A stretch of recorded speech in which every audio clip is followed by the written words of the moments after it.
E era enfermaria, então eu fiquei com outras meninas, assim, e a gente trocou bastante experiência, porque as outras meninas que eu fiquei no quarto eram meninas que também estavam grávidas e estavam com problemas, entendeu? Então eles colocam as pessoas que estão com problema, assim, ou, né, que não ganharam ainda num quarto, assim, bem legal. Então eu conversei muito com elas, elas me deram muita força também e tal. Então no dia certo eu me internei e na quarta-feira falaram que minha cesárea seria na quinta-feira, de manhã. Beleza, daí chegou na quinta-feira, naquela noite assim, de quarta pra quinta eu toda ansiosa, mas eu consegui dormir bem, tudo certinho. Quinta-feira chegou, começou toda aquela preparação que, né, quem já ganhou neném sabe como é que funciona, vai lá embaixo, e beleza, fui lá pra sala de cirurgia, começou a cirurgia, o Danilo tava do meu lado ali, aguardando, tudo assim. Eu escutei aquele chorinho. Mas foi um chorinho tão calmo, gente, mas tão calmo que a gente vê, às vezes a gente vê na TV, nas novelas, nos vídeos, tipo, a criança nasce berrando. Não sei, né? Pode ser que aconteça isso também, né? Não, acho que acontece na vida real, mas ele nasceu assim com... E eu sempre falava assim, o Cauã vai ser um menino calmo, tipo ele, porque ele é calmo, sossegado. Então eu sempre falava, o Cauã vai ser que nem você. E ele nasceu com aquele chorinho e eu não... Só que assim, eles vieram bem rapidinho, assim, perto de mim, já saíram. Eu não consegui ver meu filho direito, daí eles chamaram o Danilo pra ir acompanhar. Daí essa parte o Danilo pode contar um pouco ali. Eu fiquei esperando um pouco na parte de fora, porque eles tinham pressa para aplicar o remédio que ele precisava para o coração, que era... Eles precisavam pegar a umbilical dele, não podia fechar, então eles tiveram pressa. Mas assim que eles fizeram o procedimento, eles liberaram para eu entrar, já embalaram ele, já deram ele no meu colo, e foi aquela sensação assim de ser pai que é inexplicável mesmo. Eu fiquei ali curtindo ele um pouquinho, nisso o médico foi até a recepção, pegou a câmera fotográfica e tirou 2 fotos minhas segurando ele. Só que eu não pude ficar muito tempo com ele, porque eles já tinham que levar para UTI neonatal. E as únicas fotos que a gente tem dele assim, no nascimento são essas duas que o médico que foi buscar a câmera e tirou dele, né? Então, eu não pude ver o meu filho, né, naquele momento, assim, que ele nasce, eles põem assim. E o Danilo viu lá, né, teve aquele oportunidade melhor, né, oportunidade melhor de estar ali com ele. Depois ele foi pra UTI e eu fiquei aguardando todo aquele processo lá de passar anestesia, isso, aquilo. Beleza. Enquanto isso, eu peguei a minha mãe e minha sogra e a gente subiu lá no UTI pra ver ele. Minha mãe e minha sogra viram ele nesse dia também, né? E tá, eu só consegui voltar pro quarto lá, depois que passa nesse dia. Eu não lembro o horário, gente, mas eu acho que era umas 5 horas, assim, porque eu lembro que quando eu cheguei no quarto, eles chegaram com a janta, e no hospital a janta é 5, 6 horas da tarde. Então eu lembro que ela falou assim, espera mais um pouco pra você comer e tudo, né? Então depois eu esperei mais um pouco, ainda tava meio groguezinha. Comi, tomei um banho, né, me arrumei e fui subir lá pra UTI. Eu lembro que a gente foi lá, eu acho que eram umas 7 horas, né, porque a gente chegou lá, tava naquela troca de turno de enfermeiros, né. Eu cheguei lá, ele tava lá naquela incubadora, né, que eles colocam, dormindo. Enquanto ela tava se recuperando, eu fiquei lá o tempo todo com ele. Ele ficou com ele a tarde inteira, né, até o momento assim. Então ele pegou o momento bom dele lá e eu fui lá e ele tava dormindo. Ele tava dormindo, mas eu fiquei um pouco lá com ele, né, porque eu tava com dor ainda, eu tinha acabado de fazer uma cesárea, mas você quando, né, precisa, você esquece a dor e vai. E daí ele pegou e tava dormindinho lá, eu mexi um pouquinho com ele, mas não acordou. Aí, beleza, eu voltei pro quarto, depois de um tempo, né, voltei pro quarto, o Danilo foi embora. Daí, quando a gente voltou, isso era na quinta, né, na sexta-feira a gente voltou lá, eu já tava no hospital. Só que eu tava esperando o Danilo chegar pra gente descer, pra subir lá em cima, na verdade, na UTI. Daí, quando o Danilo chegou, a gente foi lá na UTI. Daí, quando a gente chegou lá na UTI, ele já estava sedado. Eles sedaram ele, colocaram... como é que se fala? Tubo. Ele estava entubado. Entubado. Eles colocaram pra... O respirador. Respirador mecânico que eles falam, né? Então ele já não tava mais... assim, aquele jeitinho que ele tava no dia anterior, sabe? Porque durante 24 horas eles ficam bem. Depois dessas 24 horas que eles o corpo do bebê começa a trabalhar sozinho, né? Então ele piorou. Daí ele medicamento, assim. Então sexta-feira foi aquele dia assim tenso, sabe? Só que a gente nunca perdeu a esperança. A gente falava que ele ia se estabilizar, que ele ia fazer a cirurgia, que ele ia... Tudo, assim. Beleza. Sexta-feira o dia inteiro, daquele jeito. Na sexta-feira de noite a gente foi lá e a médica lá que tava cuidando, né, falou que poderia... Ele tava muito mal, ele não tava respondendo os medicamentos, que poderia ele não passar daquela noite. Pronto, meu desespero tomou conta de mim. Ele vai passar, orando... E ele passou de sexta pra sábado, e eu acredito, sabe, a nossa fé vai crescendo, a nossa esperança vai crescendo quando ele vai passando de um dia pro outro. E eu falando, não, ele vai aguentar tudo. Só que assim, sábado eu recebi alta, fui pra casa um pouco pra poder tomar um banho. Gente, a pior sensação do mundo é você sair da maternidade sem ter os filhos no braço. Eu não desejo isso pra ninguém, é horrível. Eu sei que muita gente já deve ter passado por isso e sabe como... é horrível isso, gente. Fui pra casa, tomei um banho, almocei em casa, voltamos, era umas 4 da tarde pro hospital. Chegamos lá no sábado, ficamos lá e ele do mesmo jeito. E era só a partir das 8 que a médica, né, nos dava, assim, um parecer do caso, assim, como é que tava tudo isso. Quando era umas 7 e pouquinho, o enfermeiro que cuidava dele perguntou se eu queria pegar. Daí, claro, né, que eu queria pegar, eu não tinha pegado ele no colo, eu não tive a oportunidade de nada. Daí ele, sabe, arrumou todas aquelas coisas, assim, tudo aqueles canos, todas aquelas coisas, colocou ele no meu colo. Gente, foi a sensação... Ai, não sei falar pra vocês, é uma coisa, assim, incrível.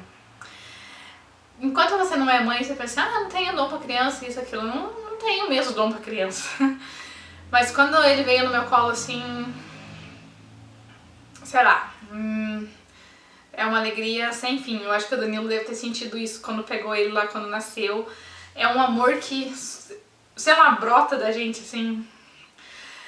E ele tava sedado. E o que aconteceu? Ele abriu o olho. Gente, ele abriu o olho pra mim. Eu até falei pro médico, pro enfermeiro, mas é normal? O enfermeiro falou assim, não, é normal, é reflexo e tal. Mas ele olhou pra mim, gente, ele olhou nos meus olhos, ele olhou assim, e ficou um pouquinho com o olho aberto. Quando ele fechou o olho, caiu uma lágrima do olho dele. Então, assim, eu senti que ele tava se despedindo de mim. Como se ele estivesse dando um adeus, ou ele estivesse falando que ele estava sofrendo, que ele não estava mais aguentando. E eu senti isso. E aquilo ali, pra mim, foi um adeus. Ele me deu um adeus, ele me deu um tchau. E eu tive uma sensação bem parecida, mas uns instantes antes. Foi quando eu olhei pro enfermeiro, o enfermeiro estava sentado numa cadeira do lado do berço dele, anotando todo o monitoramento dele. E quando eu olhei pro enfermeiro, vi que ele estava olhando a papelada, todo o histórico dele, que ele olhou no monitor e olhou para a Michelle, naquele momento eu percebi ali que aquela poderia ser a última oportunidade que ela teve de segurar ele. E foi bem triste, sabe? Tipo assim, triste não, porque eu consegui pegar ele no colo, foi bem rapidinho porque já deu alteração lá nos batimentos, e o enfermeiro falou que tinha que colocar ele de novo. Então, por ter dado essa alteração no batimento, eu sei porque ele se comunicou comigo, entendeu? Porque o nosso coração só altera os batimentos quando a gente tem algum sentimento, ou alguma coisa assim, na minha visão. E ele abriu o olho, ele fechou, ele me olhou, ele ficou me olhando fixo assim por alguns segundos, fechou o olho e saiu uma lágrima, isso era uma despedida pra mim. Mas a gente nunca perde a fé. E eu falando, pensando comigo mesmo, não, ele vai conseguir passar essa e tal. Chegou a médica depois nos passar e falou que o caso dele não, eles já estavam fazendo de tudo e ele não estava respondendo aos medicamentos, que a cardiopatia dele era mais complexa. Então assim, quando eles têm uma hipoplasia, às vezes acontece de ter outras hipoplasias. Quando eles têm uma cardiopatia, acontece de ter outras cardiopatias junto. E o caso do Cauã era esse, ele tinha outra cardiopatia junto. Então a anatomia do coração dele era bem fraca. E ela falou que ele poderia não passar naquela noite, porque ele só estava piorando, ele não deu nenhum motivo de reação de melhora.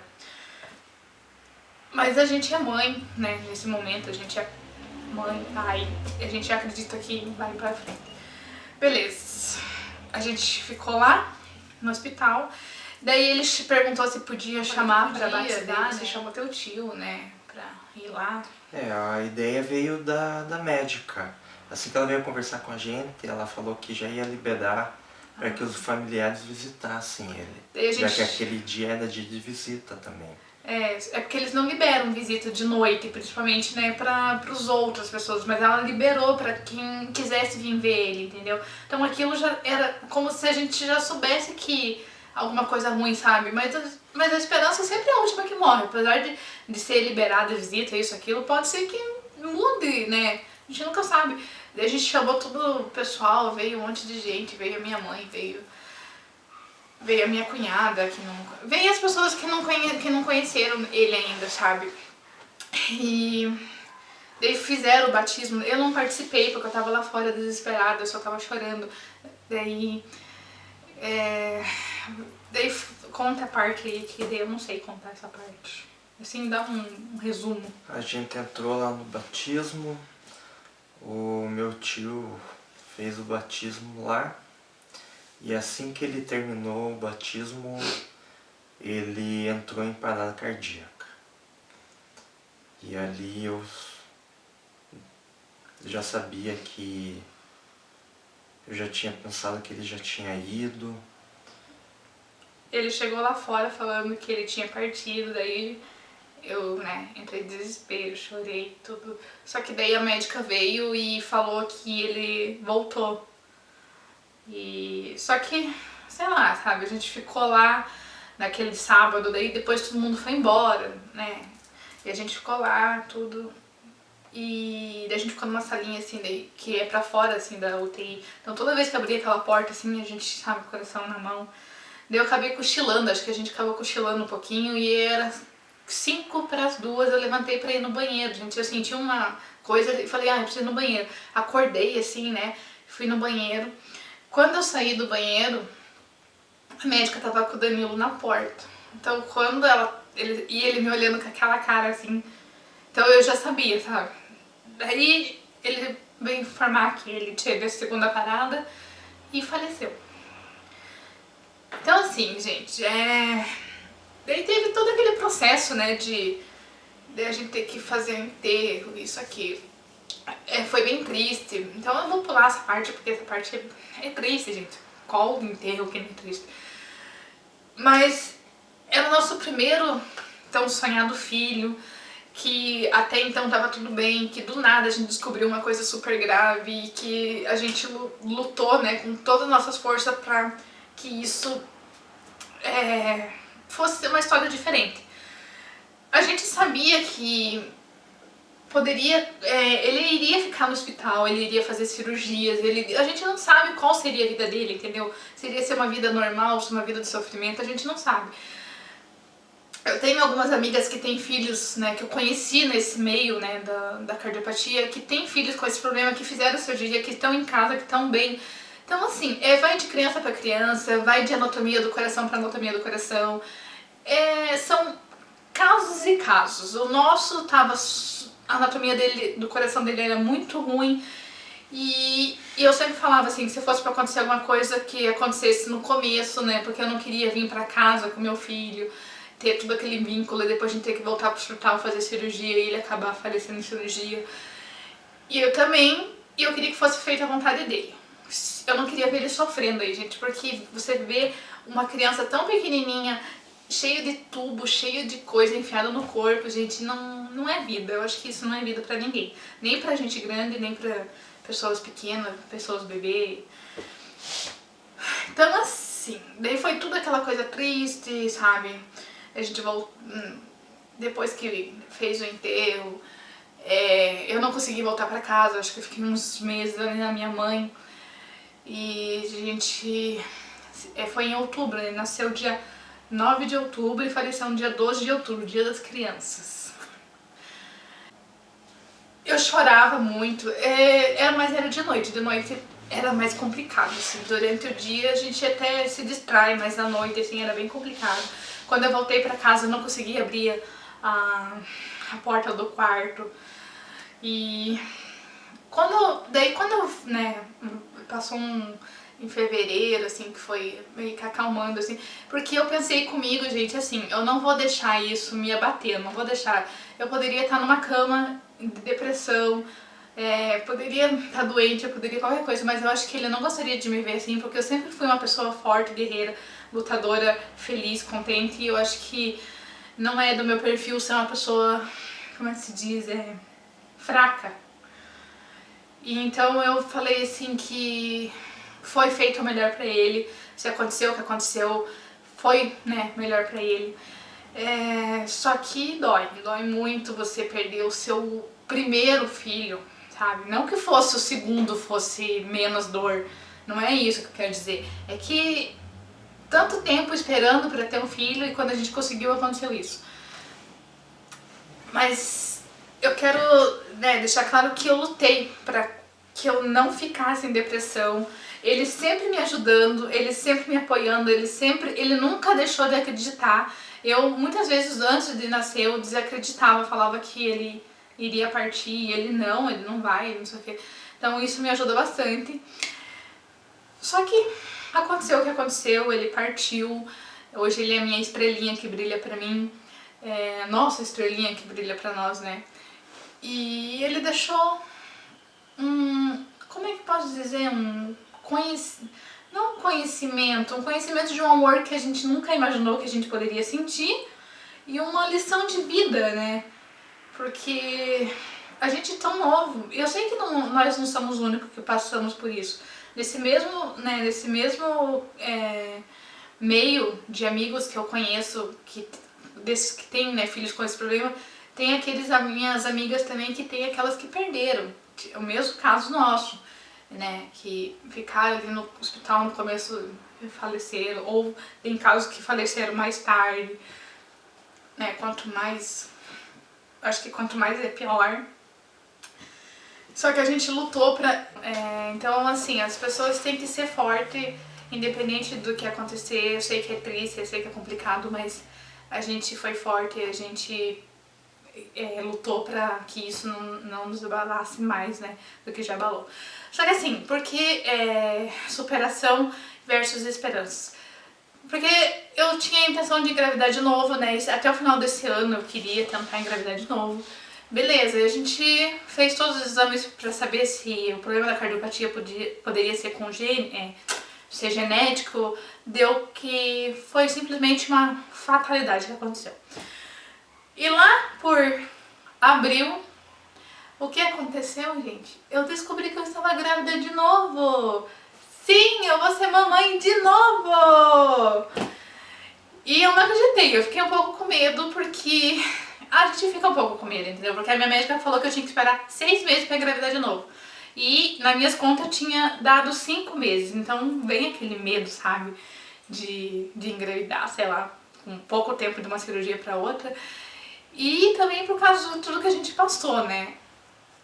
Então assim, gente, então eu tô gravando esse vídeo pra contar pra vocês um pouco que foi o sofrimento que a gente passou, a tristeza, todo, né, o que aconteceu ano passado, nosso filho, nosso primeiro filho, o Cauã, que agora é uma estrelinha que brilha pra nós, e ele me mandou um presente grande, gente, ele me mandou o nosso segundo filhote. E eu esperei pra contar só agora, porque eu queria fazer a morfológica, e eu fiz a morfológica agora, está tudo ok com com o bebê, né? E eu vou contar pra vocês agora que não sabiam que eu estava grávida, que eu estou grávida. Tô muito feliz.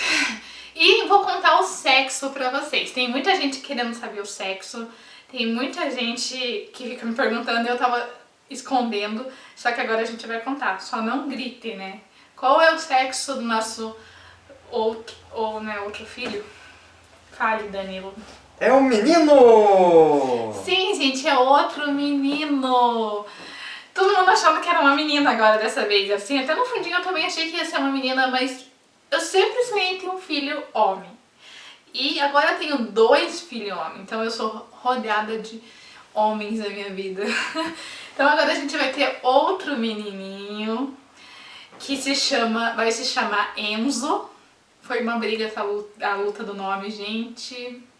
Mas eu conto pra vocês num outro vídeo. Ele escolheu esse nome agora, o segundo, né? Porque o primeiro fui eu. Então o Cauã fui eu que escolhi e o Enzo foi ele que escolheu. Então, e ele estava previsto para nascer em dezembro. Então, a partir de agora, eu vou fazer vídeos falando mais da minha gravidez, contando um pouco, né, do que vai acontecendo aí, de quando ele nascer e tudo isso. E eu estou muito feliz, gente. Eu quero mostrar pra vocês que vocês têm que ser forte, que às vezes a gente nunca pode perder a esperança, entendeu? A gente perdeu, sim. Foi um momento horrível, um momento triste na nossa vida que a gente passou, mas agora a gente tá firme e forte e a gente ganhou um presente maravilhoso. A gente vai ter... A minha médica até agora, minha gravidez tá perfeita, não tem nada, tá super bem. Então não tem, né, que ficar se preocupando. E vamos esperar até dezembro agora que venha, né, o Enzo aí pra abalar a nossa vida, porque esse eu acho que vai ser terrível. O que eu achava que o Cauã ia ser calmo, esse aqui vai ser terrível. E a gente vai... Eu vou contando pra vocês mais em outros vídeos, pessoal.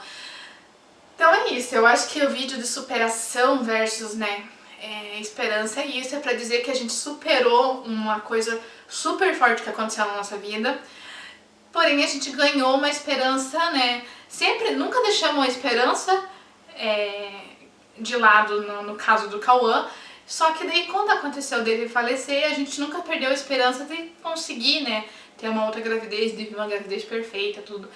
E agora veio, então assim, eu tenho muitas amigas que passaram por esse caso, né, nesse caso como o meu, que também estão grávidas de novo. E eu tô muito feliz, tanto por mim como por elas. Mas assim, as meninas que sabem, né, elas sabem de quem eu tô falando. Meninas, a gente é guerreira, a gente é forte, a gente é lutadora e a gente ganhou outro presente que vai mudar a nossa vida. E eu agradeço a Deus, eu agradeço muito ao meu filho, porque ele também me mandou esse presente. E eu tô feliz. Então acho que o vídeo de hoje é isso, gente. Eu espero que vocês tenham gostado. Não chorem, por favor. Eu quase chorei, mas eu tentei me segurar. E eu acho que é isso, né? Tenho mais alguma coisa? Acho que não, né? Não. Então a gente quer agradecer muito vocês terem aqui acompanhado nós nesse vídeo. Vai ficar um pouco longo. Mas muito, muito, muito obrigada, gente. Espero que vocês tenham gostado do vídeo. Espero que eu possa ajudar pessoas que estão passando por isso, ou que passaram, ou que vão passar. A gente não sabe o que pode acontecer. E assim, nunca percam a esperança, nunca percam a fé. Independente do caso que aconteça na sua vida. Tudo tem um porquê, né? A gente às vezes não sabe o porquê na hora, mas um dia a gente vai descobrir. E se não tem um porquê, é porque tinha que acontecer desse jeito. Então seja firme, seja forte, nunca perca a esperança, nunca perca os seus sonhos, nunca deixe tal coisa te abalar, sempre positivo, porque assim, a gente perdeu uma coisa, mas a gente ganha em dobro. Eu perdi um filho, não ganhei em dobro, não ganhei 6 filhos agora, só que eu ganhei outro. E eu sei que esse vai trazer alegria, né, que o Cauã, eu acho que tá muito feliz por isso também. E então é isso, gente. Obrigado por assistir a gente. Se vocês gostaram do vídeo, dá um gostei aqui pra mim, se inscreva no canal, compartilhem com as pessoas que vocês conhecem que possam estar passando por esses problemas, para elas poderem, né, ter uma esperança, elas assistir, sei lá, me assistir, eu poder dar um pouco de esperança pra elas em relação e dizer que a gente ama muito vocês, muito obrigada pelo carinho. E acompanhe agora porque eu vou contar tudo sobre a gravidez, ok? Então agora nós somos 3 meninos e uma menina. Danilo, Cauã e o Enzo. Aí o Toby, né? Tem o Toby também. Tá vendo como a minha vida é rodeada de homens? O Toby é o cachorro, tá? Mas tudo bem. E eu agradeço muito você estar acompanhando a gente. aguarde o próximo vídeo e